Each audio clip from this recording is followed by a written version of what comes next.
We pick up 8 months later. Shredder is in prison, and the Turtles are being teenagers, living their life. The city is somewhat under control because Shredder's been in jail, and it's kind of business as usual. Well, we have Casey Jones, who's joined the crew. We have a couple of bad guys who are also there. We have Bebop and Rocksteady. We have Krang, and we have Baxter Stockman. They're a little older. They're a little older. Oh, a couple months. Not much older. They're a little older. Yeah. You know, not much has changed. I mean, they're still protecting the city. They're still being teenagers. And in the beginning of the film, we actually get to see how they live, which I don't really think you got to see in movie 1. So we get to hang out with the brothers in this movie. But they're in a new house. Well, Shredder blew up their house in movie 2. So we have a new lair. In movie 1.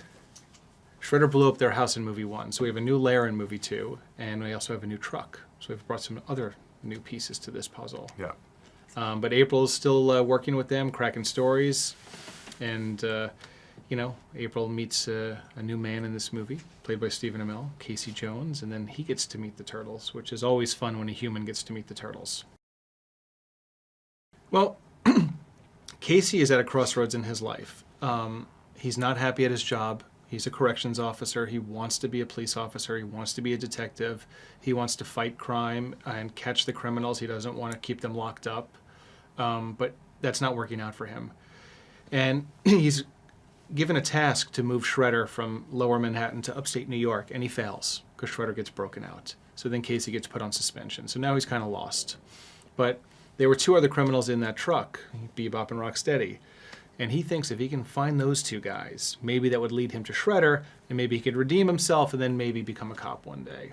So when he's on the trail for Bebop and Rocksteady, he kind of runs right into April O'Neil.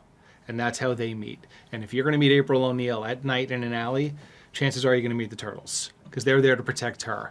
So everyone's on a collision course. You see it coming, and of course, Turtles show up to protect April, and then Casey can't believe his eyes that he sees 4 Teenage Mutant Ninja Turtles standing behind April O'Neil. And then he joins the team, because they all have a common goal. They all want to catch Shredder and put him back in jail. So they join together. They feel like Casey can help them. And Casey, of course, reluctantly does not want to, because he still can't believe he's looking at these mutant turtles. But he really has no choice, because Raphael kind of lets him know, you're coming with us no matter what.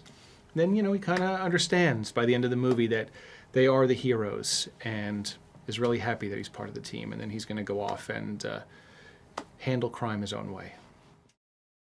I think it's different for both of us. I love the fact that this is the first time you get to see the Turtles in water.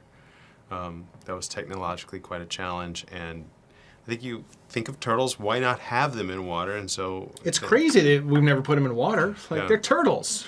So that, I mean, that whole sequence, I think, is amazing. And I think that ILM has really upped the technology from movie 1 to movie 2, and I really think that fans or just people going to see this movie, you can actually see the emotion in the turtles' faces. Like, I think there are shots in this movie that I look at, and I was on the set every day for filming of this film, where I'll say to Brad, I can't believe that that turtle wasn't on set. Like, I look at close-ups of some of these turtles, and I think they look so real to me. And, you know, that technology just keeps getting better and better, that we have these motion capture actors that deliver these amazing performances. Then ILM lays a turtle over their performance, and here you are looking at Michelangelo hit the low of all lows, and like it's ripping your heart out. And it's like, you know, a turtle. And the technology allows the performance to come through the face, and you can really feel for these guys. And that got me very excited about what we could do in movie 2.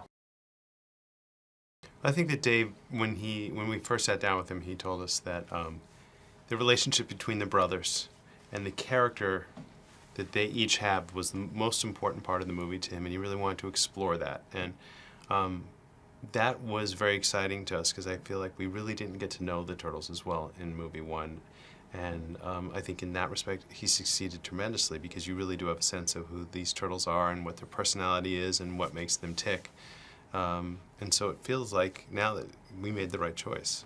Yeah, and people will say to us, well, the first movie he had made was like a $5 million movie, and you take him into one of these big summer tentpoles. But what Brad is saying is right. So we knew Dave would take care of that part. That's what he was focused on. And then we would surround him with the best possible people to take care of everything else that he's never done. So when you're looking at these massive action sequences that are little movies on their own, you know, you bring in a director like Spiro Razatos, who did our prison convoy scene. You know, he shoots all the action in the Fast and Furious movies. They have their own units. And you send him up to Buffalo for 11 nights of filming, and they're launching cars in the air, and they're doing all that amazing stuff.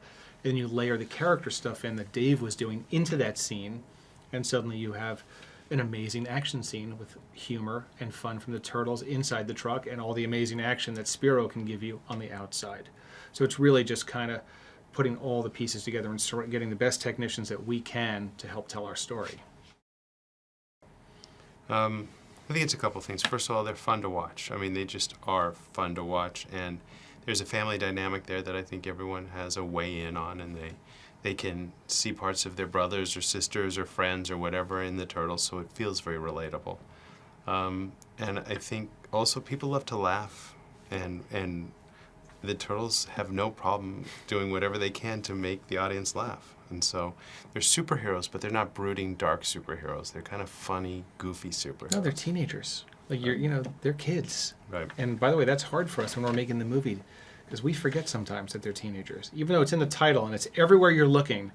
When you're filming the movie and you're looking at the motion capture actors who obviously are not teenagers, you have to constantly remind yourself, oh my God, guys, they're 14, 15 years old.